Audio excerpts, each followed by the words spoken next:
When we talk about the healthcare crisis,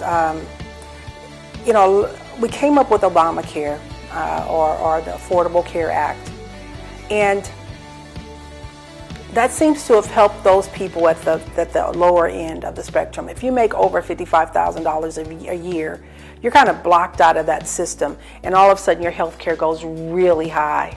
Even if you're working, your co-pays are crazy. So even if you're working, you might still have to pay the first $5,000. For a family who's struggling, or a family in that middle class bracket, that's a lot of money that you're paying for your job. Paying through your job, you're getting less, but then also you've got these huge co-pays, and they're getting bigger and bigger, right? And so people in that category where they're making money, they're suffering as well as the people at the lower end. And it's kind of disconcerting.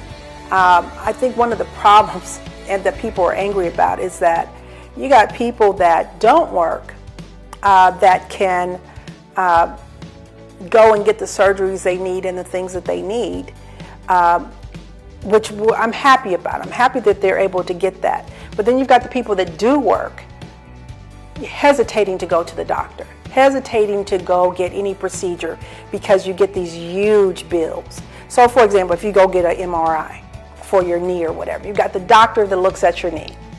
Then you've got to go to the MRI place. There's a charge for the person who actually puts you through the machine, and then a charge for the person who reads it, and then you go back and get charged again by the doctor. So you get bills from like 4 different places. So you think you're handling these bills, and it's just really, really stressful to be sick. So even if you have insurance, a lot of people are still afraid to be sick.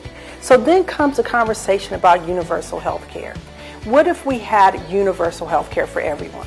Now, what I will say is that Medicaid, Medicare is very good, saying, wait a minute, why are you charging this much? We're not going to pay that. We're only going to pay this, because they're able to force them to bring their prices down. What's interesting is that sometimes you can get the same medications in other countries much cheaper than what you can get them here. And we're not talking about just doubling the cost. We're talking about not 100%, but 1,000% increase. Why is that? And a lot is because of patents and that sort of thing, or they change the chemical compound of that particular drug just enough to keep the patents going, right? Just enough. It could be one little tiny little chemical change that really doesn't change the operation of that particular drug, but it keeps their patents going, and it keeps them able to charge those phenomenal amounts.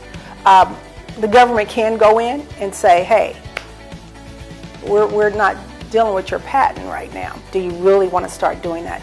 We've got to do better than this. If not, the conversation will go to universal health care. There's no way around it. We can't keep paying at this rate. It's just no way possible to keep paying for health care at this rate. So universal health care is definitely on the table.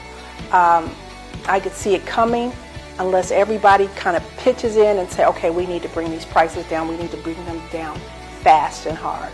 So let's see what happens, but this is where the conversation is going in America.